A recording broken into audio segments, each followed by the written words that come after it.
numbers. Malamang, select mo yan. And then doon sa home. Nakita yung data sort ni Rita? Sort from smallest to largest or largest to smallest. Bibigay yan ng expand selection. Yes, mag-sort ka. Yung sort niya, ito na yung group 1, ito yung data niya, ito yung group 2. Hindi ko pa. Yes. Si girl at si boy. Hindi nakarangkan. Si always at si open. Ito yung group 1 na, ito yung group 2. Lahat ng group 1, lahat ng group 2. Paano yan in t-test? Example, dahil i-delete ko lang ito.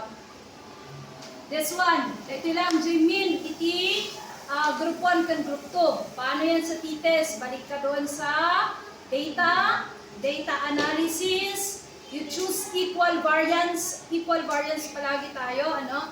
And then, this one, ang isa-select ko lang yung data ng group 1.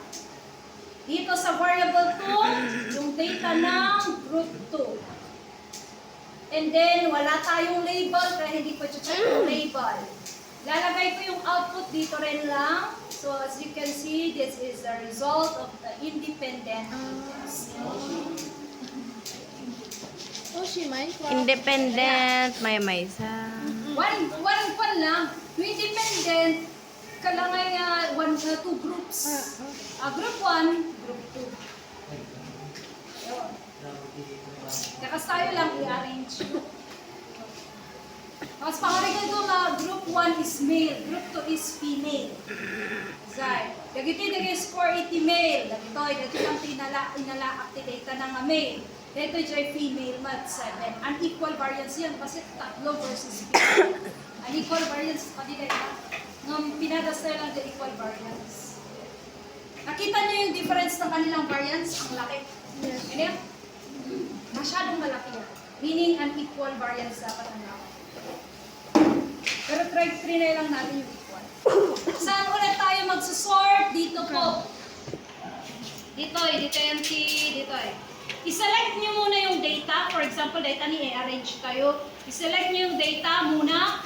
Punta kayo dito sa sort, filter, and then sort from smallest to largest. Expand the selection always. Expand the selection. And then magsusort it.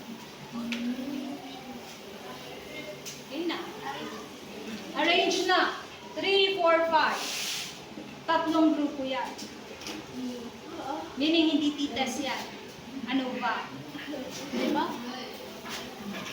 Ano ba? One way, two way. Ano? Okay na kayo.